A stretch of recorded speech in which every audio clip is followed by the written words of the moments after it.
I like that a lot, especially if we look at stories like the Book of Exodus, for example, when you had Moses trembling before the burning bush and awestruck of the power of God as described.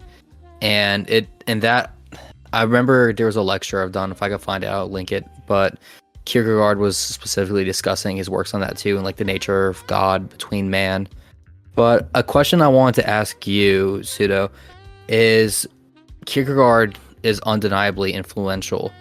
Who would you say would be some of the people who influenced him, though? And for Uh, what reason? Why? Kierkegaard is probably most influenced by Hegel, and it's specifically because of Hegel's discussion concerning systems in a strange particular way. Also, his discussion of aesthetics. Um, on one hand, Kierkegaard is kind of one of the biggest critics of Hegel. His discussion of a suspension of a teleological suspension of the ethical kind of stands in direct kind of opposition to Hegel's discussion of aesthetics. But in a sense, he's kind of like the one of the inheritors of Hegel's work. There's not really a way that you can kind of, at least in modern conceptions of philosophy, overcome Hegel. He sublates everything so much that any kind of disagreement with him is already some form of an agreement of him in another way.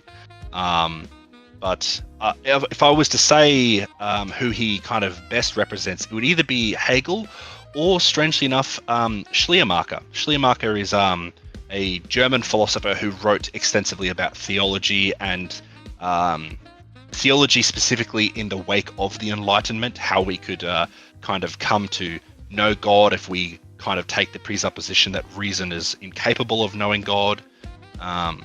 It's really those two people I think that he probably would be most affected by. Okay.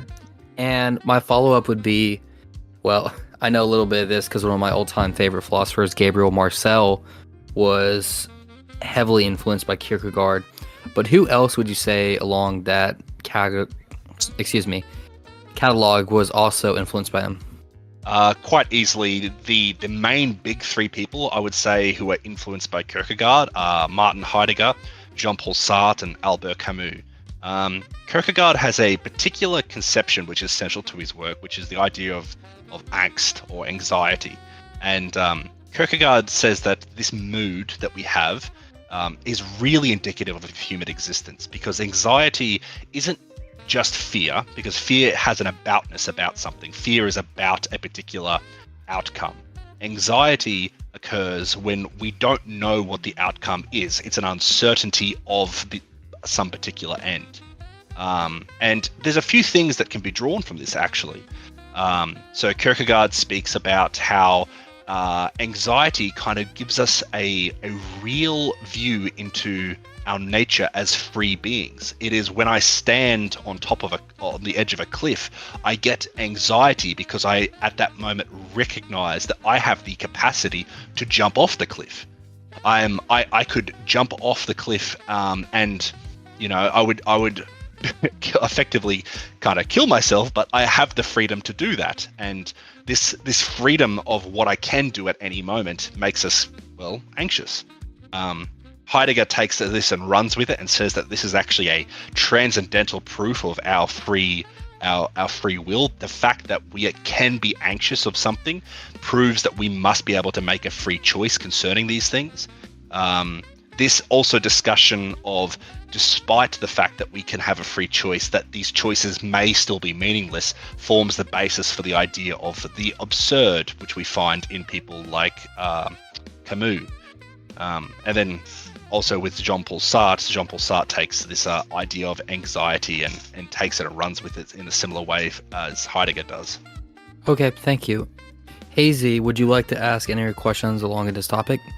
One of the questions that was going to be asked at the beginning, but I had some technical difficulties, but I think I can ask it now. What do you think is a very important delineation between truth and how Kierkegaard talks about it? Because on one hand, in modern day, often people say they are in pursuit of truth. However, on a podcast we were recently on, I often said that that's kind of a post-talk rationale. Most of the time here, there's a bit of a feeling or value system, and we work backwards from how value we should believe it to be. Start erecting systems to understand how strongly we can defend those ideas in the public sphere or in the public zeitgeist. And therefore, people typically understand truth and they conflate the two that often Kierkegaard delineated with the subjective truth and the objective truth. However, there's a difference in meaning within those two experiences. And would you like to elaborate on that? Sure. So Kierkegaard was he's explained as being kind of the source of this distinction between subjective and objective truths.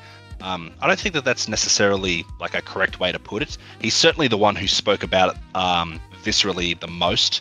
But I do believe that it actually had its sources in people prior to him.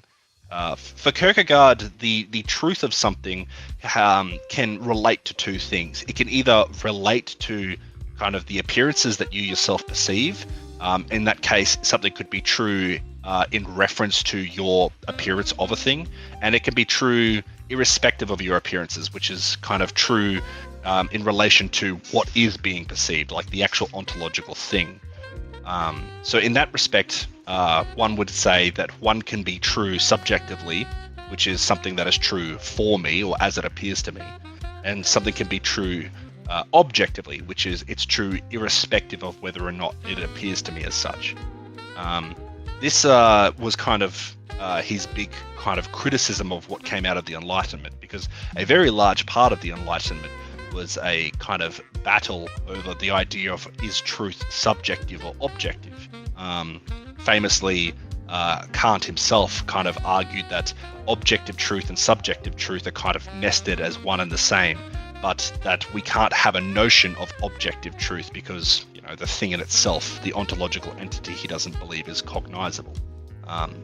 That being said, it doesn't play as much of a role as you think for Kierkegaard, because when he discusses truth, he kind of usually discusses it in relation to faith, at least in Fear and Trembling, and the notion of what is true and what isn't true is kind of, in a way, not brought up.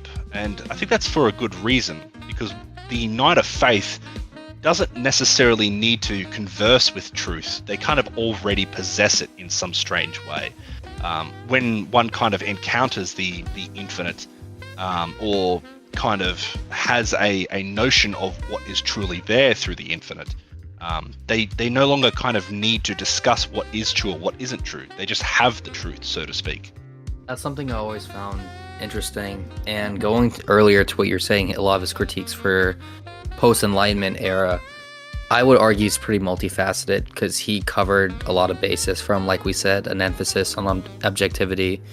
He speaks of a loss of individuality, and something I find fascinating that we haven't brought up yet, but the alienation and despair he sees in society, where he characterizes it as a sense of like, you know, we're just alone. Like, he believes the focus on reason and progress could lead to a sense of meaningless and emptiness as individuals lose touch of their authentic selves. I wanted to know your thoughts on that. Do you feel Kierkegaard was correct in categorizing a critique of the post-Enlightenment that way? Do you feel like it was overblown or otherwise brushed over?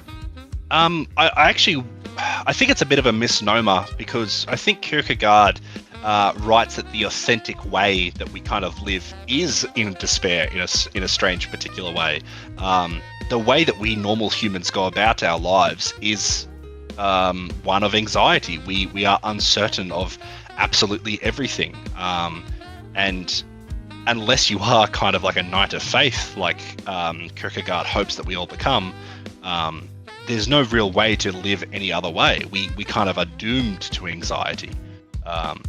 Now, it's quite a depressing matter, but Kierkegaard thinks that it's actually it's quite healthy to kind of become situated in anxiety, because it's only through anxiety that you can actually kind of encounter what is and isn't authentic.